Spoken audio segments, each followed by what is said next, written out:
بسم اللہ الرحمن الرحیم۔ آج ہم علم النحو کے سبق نمبر 3 کو پڑھیں گے۔ تو آج کا ہمارا سبق ہے اسم کی اقسام۔ تو اس سے پہلے ہم نے جانا تھا کہ کلمے کی 3 قسمیں ہیں: اسم، فعل، حرف، اور ان میں سے ہر ایک کی تعریف کو ہم نے پڑھا اور سمجھا تھا۔ اور ہم نے جانا تھا کہ اسم وہ کلمہ ہے جس کے معنی بغیر دوسرے کلمے کے ملائے معلوم ہو جائے اور اس میں تینوں زمانوں ماضی، حال، مستقبل میں سے کوئی زمانہ نہ پایا جائے۔ اب اس کی تقسیم کر رہے ہیں۔ کہتے ہیں اسم کی 3 قسمیں ہیں: جامد، مصدر، مشتق۔ اب یہ کسے کہتے ہیں؟ جامد، مصدر کسے کہتے ہیں، مشتق کسے کہتے ہیں، اس کا تعارف کروا رہے ہیں۔ تو کہتے ہیں جامد وہ اسم ہے جو نہ خود کسی لفظ سے بنا ہو اور نہ اس سے کوئی اور لفظ بنتا ہو، جیسے رجل، فرس وغیرہ۔ تو اس مثال کے اندر آپ غور کریں، لفظ رجل ہے، لفظ فرس ہے، یہ دونوں جامد ہے۔ کیوں جامد ہے؟ اس لیے کہ رجل یہ کسی لفظ سے نہیں بنا ہے اور رجل سے کوئی اور لفظ نہیں بنا ہے۔ رجل یہ کسی لفظ سے کیوں نہیں بنا ہے؟ اس لیے کہ واضح نے اس کو وضع کیا۔ واضح نے کہا کہ کوئی آدمی ہے، اس کے لیے ہم نے لفظ رجل، عربی زبان میں اگر کسی آدمی کو آپ بولنا ہے تو اس کے لیے آپ لفظ رجل بولیے۔ عربی زبان میں گھوڑے کو بولنا ہے تو اس کے لیے آپ لفظ فرسن کا استعمال کیجیے۔ تو یہ کسی لفظ سے نہیں بنا ہے اور ان سے بھی کوئی لفظ نہیں بنتا ہے۔ رجل سے کوئی لفظ نہیں بنا ہے، فرسن سے کوئی لفظ نہیں بنا ہے، ٹھیک ہے؟ تو اسے کہیں گے اس میں جامد۔ دوسری قسم مصدر، وہ اسم ہے کہ جو خود تو کسی لفظ سے نہیں بنتا مگر اس سے بہت لفظ بنتے ہیں، جیسے نصر، ضرب وغیرہ۔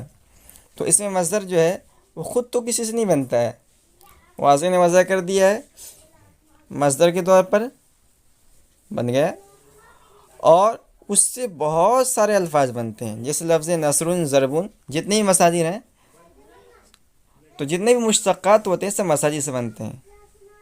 تو نصر سے ینصر بھی بن جائے گا، ناصر بھی بن جائے گا، منصور بھی بن جائے گا، انصر بھی بن جائے گا، لا تنصر بھی بن جائے گا۔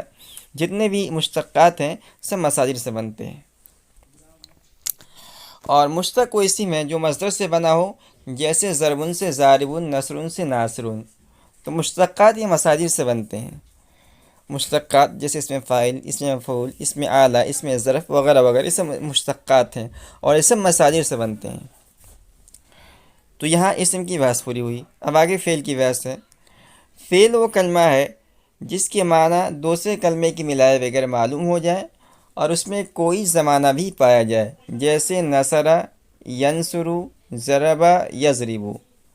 تو فعل اور اسم یہ دونوں اس بات میں مشترک ہوتے ہیں کہ وہ اپنے معنی بتانے میں کسی دوسرے کا محتاج نہیں ہوتے ہیں، تنہا خود ہی خود اپنے معنی بتا دیتے ہیں۔ مگر فعل کے اندر زمانہ پایا جاتا ہے اور اسم کے اندر زمانہ نہیں پایا جاتا، یہ دونوں کے اندر فرق ہے۔ جیسے نصر ہے، یہ فعل ماضی ہے، اس کے اندر گزشتہ ماضی، زمانہ ماضی پایا جا رہا ہے۔ ینصر یہ فعل مضارع ہے، اس کے اندر جو ہے حال اور استقبال کا زمانہ پایا جا رہا ہے۔ ضربہ کے اندر ماضی اور یضرب کے اندر حال اور استقبال کا زمانہ پایا جا رہا ہے۔ فعل کی 4 قسمیں ہیں: ماضی، مضارع، امر نہیں۔ ان کی تعریفیں علم الصرف میں بیان ہو چکی ہیں۔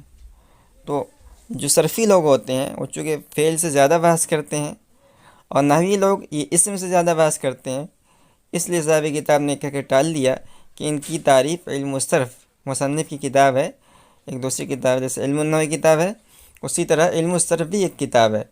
تو کہتے ہیں کہ ہم نے ان کی تعریفیں علم الصرف کے اندر بیان کر دی ہیں۔ آپ اگر ان کو سمجھنا چاہتے ہیں تو ہم کتاب الصرف جو پڑھا رہے ہیں اپنے اسی چینل پر، اس کے اندر آپ سبق نمبر 2 کے اندر اس کی تعریف کو پڑھ سکتے ہیں۔ اس کے بعد کلمہ کی تیسری قسم ہے حرف۔ حرف وہ کلمہ ہے جس کے معنی دوسرے کلمے کے ملائے بغیر معلوم نہ ہو، جیسے من، فی، کہ جب تک ان حرفوں کے ساتھ کوئی اسم یا فعل نہ ملے گا ان سے مستقل معنی حاصل نہ ہوگا۔ تو حرف یہ اپنے معنی بتانے میں دوسرے کے محتاج ہوتا ہے۔ تنہا اکیلے یہ اپنے معنی بتانے پر قادر نہیں ہوتا ہے، اور اس کے اندر زمانہ تو پایا ہی نہیں جاتا ہے۔ جیسے لفظ من ہے، من کے معنی آئیں گے اردو میں سے، فی کے معنی آئیں گے اردو میں، ہم نے کہا سے تو اس سے کوئی معنی سمجھ میں نہیں آیا، ہم نے کہا میں، اس سے بھی کوئی معنی سمجھ میں نہیں آیا، مگر اس کے ساتھ جب اسم اور فعل کو جوڑ دیں گے تو معنی بالکل واضح ہو جائیں گے۔ جیسے مثال دیا نا، خرج زید من الداری، زید یہ گھر سے نکلا، دخل عمرو فی المسجد، عمر مسجد میں داخل ہوا۔ تو پہلی مثال کے اندر آپ دیکھیں، یہ من یہ حرف ہے، یہ تنہا اپنے معنی بتا نہیں پا رہا ہے، لیکن ہم جب اس کے ساتھ خرج فعل، زید اسم اور دار کو جوڑ دیا تو یہ معنی بالکل واضح ہو گیا۔ اسی طرح فی، اس کے معنی آتے ہیں میں، ہم نے صرف فی کہا، کوئی معنی سمجھ میں نہیں آیا، مگر ہم نے اس کے ساتھ دخل اسم، امرن، دخل فعل، امرن اسم اور المسجد اسم کو جوڑ دیا تو اس کے معنی بالکل واضح ہو گئے۔